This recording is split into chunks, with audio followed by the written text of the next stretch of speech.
ప్రస్తుతం దేవస్థానంలో ప్రముఖమైన దేవస్థానంగా ఖ్యాతిగాంచిన దేవస్థానం వాడపల్లి దివ్యక్షేత్రమని ఇక్కడ భక్తుల సౌకర్యార్థం కోసం ప్రస్తుతం దేవస్థానంలో ప్రముఖమైన దేవస్థానంగా ఖ్యాతిగాంచిన దేవస్థానం వాడపల్లి దివ్యక్షేత్రమని ఇక్కడ భక్తుల సౌకర్యార్థం కోసం ప్రత్యేక ప్రణాళిక రూపొందిస్తూ ఉన్నట్లు దేవాదాయ శాఖ కమిషనర్ కె రామచంద్ర మోహన్ తెలిపారు. అభివృద్ధి పనుల్లో భాగంగా సుదూర ప్రాంతాల నుండి వచ్చే భక్తుల కోసం త్వరలోనే డార్మెంటరీ నిర్మాణం చేపడతామని, భక్తుల సౌకర్యార్థం 50 రూములతో కలిసిన భవన నిర్మాణం చేపట్టడం జరుగుతుందని కమిషనర్ అన్నారు.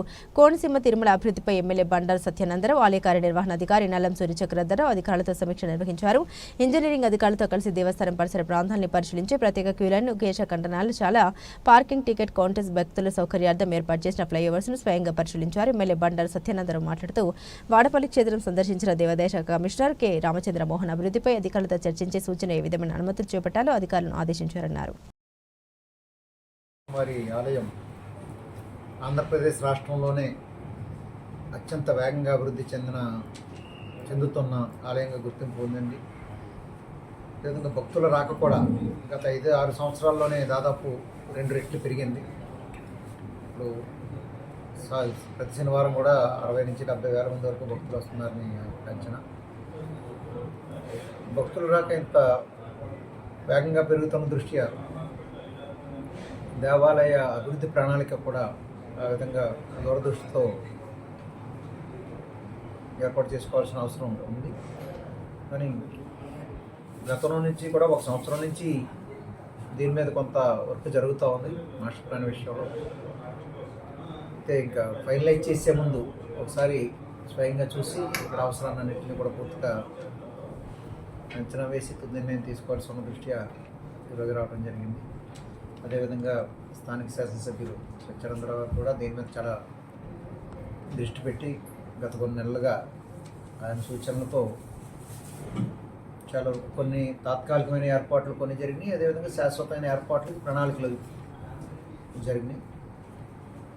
ఆయన కూడా చాలా విలువైన స్థపతి గారు చెప్పిన అన్ని దృష్టిలో పెట్టుకుని దర్శనాలు కూడా బాగా ఏర్పాటు చేసేలా చర్యలు తీసుకోవాలని కూడా వారు చెప్పడం జరిగింది. ఇవన్నీ కూడా వీలైనంత త్వరగా ఎంత వేగంగా ఇక్కడ వస్తున్న భక్తులకు తగ్గట్టుగా కార్యక్రమాలు చేపట్టడానికి మన కమిషనర్ గారు, అదే మన డీసీ గారు, దేవస్థాన సిబ్బంది అందరూ కూడా అభివృద్ధి కృషి చేస్తూ ఉన్నారు. చాలా వేగంగా ఈ 10 నెలల కాలంలో చాలా మార్పులు తీసుకురావడం జరిగింది. కోనేరు గురించి కూడా ఇంకా మిగతా కోనేరు అభివృద్ధి కూడా వారి దృష్టికి తీసుకెళ్ళడం జరిగింది. వారు కూడా ఈ రోజున స్వయంగా ఇక్కడికి వచ్చి స్వయంగా పరిశీలించి ఇక్కడ ఏమి చేయాలనేది ఒక ఆలోచన, అంటే ఏదో అధికారులు వెళ్ళి లేదా ఒక వీడియోలోనో లేదా ఒక పేపర్ మీద చూపిస్తే అది పూర్తిగా అవగాహన అవ్వదు. స్వయంగా వచ్చి ప్రతి ప్లేస్ ఈ రోజున వారు తిరగడం జరిగింది. అన్ని ప్రాంతాలు కూడా క్షుణ్ణంగా తిరగడం జరిగింది. ఏది అవసరమో ఇక్కడ చెప్పినా, నేను చెప్పినా లేదా డీసీ గారు చెప్పినా, ఇక్కడ పెద్దలు చెప్పినా వాటన్నిటిని కూడా గుర్తించేది. ఆయన కూడా అనుకున్న వ్యక్తి. ఇక్కడ ఆయన పేరెంట్ డిపార్ట్మెంటే దేవాదాయ ధర్మాదాయ శాఖ. పూర్తి అన్ని టెంపుల్లోనూ కూడా వారికి శివాచలం కానీ, అన్నవరం కానీ, కనకదుర్గ మా తల్లివారు కానీ అన్నీ కూడా ఆయన కొట్టిన పిండి. ఎంతో సుదీర్ఘమైన అనుభవం ఉంది. కాబట్టి మన వాడపల్లి క్షేత్ర అభివృద్ధి కోసం ఏ రకంగా చేస్తే బాగుంటుంది అనేది కూడా వారు చక్కటి సలహాలు, సూచనలు కూడా అందివ్వడం జరిగింది. వారి నేతృత్వంలో ఎంతకన్నా అదృష్టం ఏంటంటే ఆయన మన ప్రాంతవాసి, కోనసీమ ప్రాంతవాసి. ఆయన వెళ్ళాక స్వగ్రామం వారిది. అది కూడా మనకి అసెట్. మన ప్రాంత దేవాలయం అభివృద్ధి చెందాలని వారికి కూడా అభిమానం అనేది ఉంటుంది.